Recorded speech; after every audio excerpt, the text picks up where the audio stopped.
Hello friend, I am अभिषेक। आज हम equality के ऊपर जानेंगे, जो कि हमारे भारत के संविधान में जब हम इक्वालिटी के बारे में बात करते हैं तो ये इक्वालिटी आखिर है क्या, जो भारत के संविधान में प्रीएम्बल में भी ये डिस्क्राइब किया गया है। तो equality, what do you mean by equality? The term equality means the absence of the special privilege to any section of the society and the provision adequate opportunity to all individual without any discrimination। मतलब कि society के हर एक वर्ग को एक equal opportunity मिले, नीचे से लेकर ऊपर तक। कोई जो बोलते हैं इकोनॉमिक, किसी के पास बहुत ज्यादा पैसा हो, किसी के पास कम भी पैसा हो, तब भी इक्वालिटी अपॉर्चुनिटी हो। उसे भी जो एक वोट का राइट है तो इसे भी एक वोट का राइट है। इसके लिए भी जो बोलते हैं कि जस्टिस है, उसके लिए भी जस्टिस है। तो इसी को बोला जाता है कि हमारा इक्वालिटी। हर एक इंडिविजुअल के लिए हमें इस नियम को ये किया गया है, जो कि हम राइट टू इक्वालिटी के बारे में बात करते हैं, जो कि हमारे संविधान में डिस्क्राइब किया गया है। तो इक्वालिटी का मीनिंग क्या है?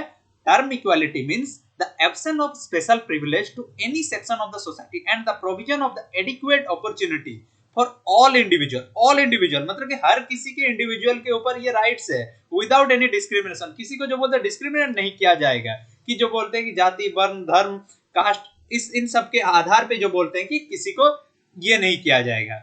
तो इक्वालिटी एक्चुअली है क्या? Equality is also divided by three types. One is the civic, second one is the political, third one is the economic.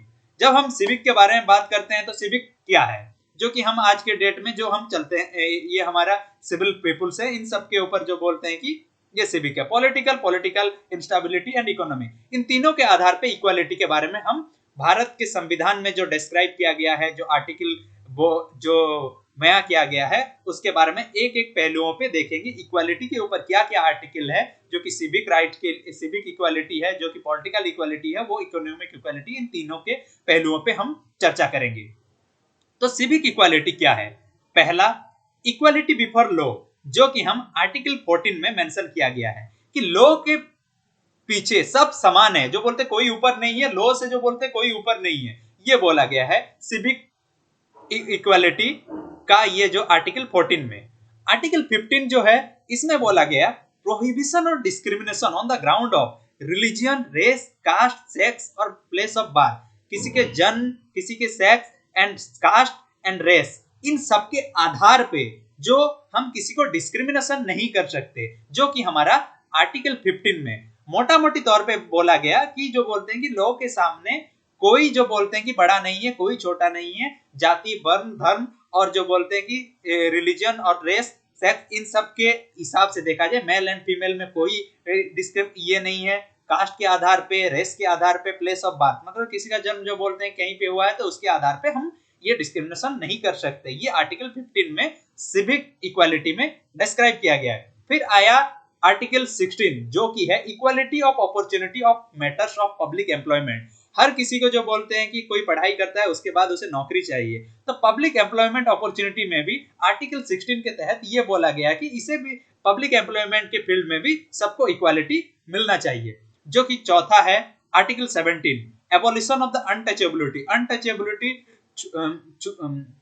Untouchability के ऊपर, जो कि हम ये नहीं कर सकते कि ये नीचे जात का है, ये ऊपर जात का है, इसके ऊपर जो बोलते हैं जो अनटचेबिलिटी था, ये जो बोलते हैं कि इक्वालिटी को, हमारा अनटचेबिलिटी को एबोलिश किया गया, abolition of untouchability in article 17। Article 18 क्या है?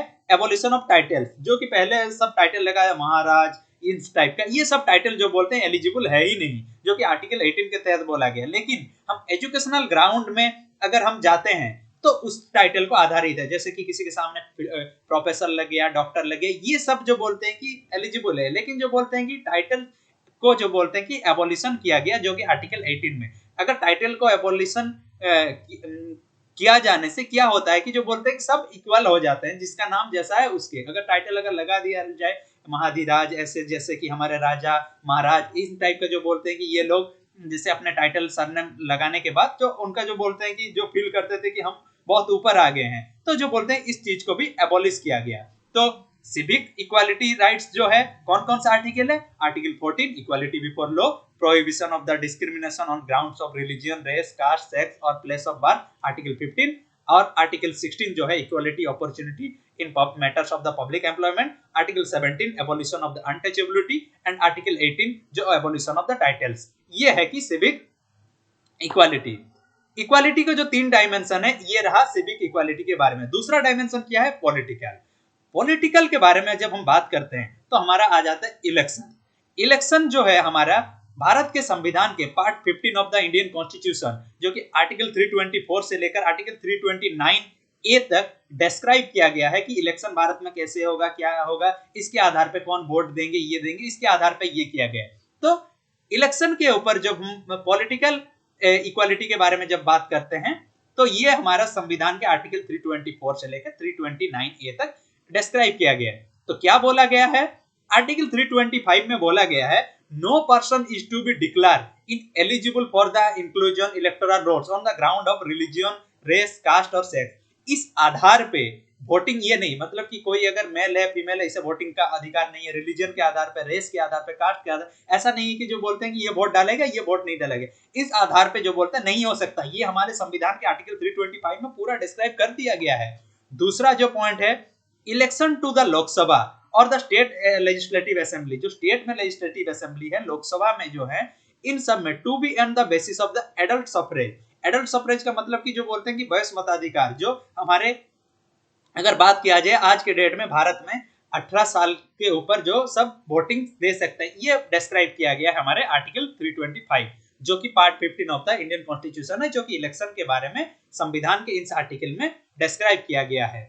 तो ये रहा हमारा पॉलिटिकल इक्वालिटी के ऊपर। हम पहले बात कर लिए सिविक इक्वालिटी, अभी बात कर लिए पॉलिटिकल इक्वालिटी। तीसरा क्या है?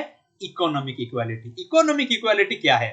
इकोनॉमिक इक्वालिटी का मतलब है जो कि हमारे directive principle of the state policy जो कि part 4 of the Indian constitution है, आर्टिकल 36 से लेकर 51 तक बयां करता है, जो कि आर्टिकल 39 में डीपीएसपी के एक क्लोज में एक ऐसा मेंशन किया गया है, secures to men and women equal rights to an adequate means livelihood and equal pay equal work. मतलब कि डीपीएसपी में ये लिखा गया है कि जो आर्टिकल 39 के तहत मेल हो या फीमेल हो उसके वर्क के आधार पे, और जो है कि हमारा पूरा सेम राइट्स मिलना चाहिए। वर्क के राइट्स के मतलब कि अगर कोई मेल जा रहा है तो एक दिन में उसका अगर काम का उसे मिलना चाहिए जो कि है 200 रुपए, तो ये नहीं कि फीमेल जा रहा है तो इसका मतलब उसे 150 रुपए मिले, नहीं, इक्वल राइट्स मिलेगा। जो मेल को एक दिन में जो मिल रहा है 200 रुपए, वो फीमेल को भी मिलेगा वही 200 रुपए।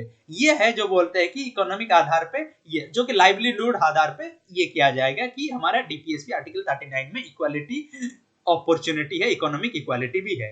ये इक्वालिटी का तीनों क्लॉज के बारे में हम देख लिए, और आज के डेट में न्यूज में भी हर वक्त ये बना ही रहता है। और ये है हमारा basic structure of the Indian constitution के बीच भी है, जो कि हमारे पीएमबुल ऑफ द इंडियन कॉन्स्टिट्यूशन में इक्वालिटी भी मेंशन किया गया है। Thank you.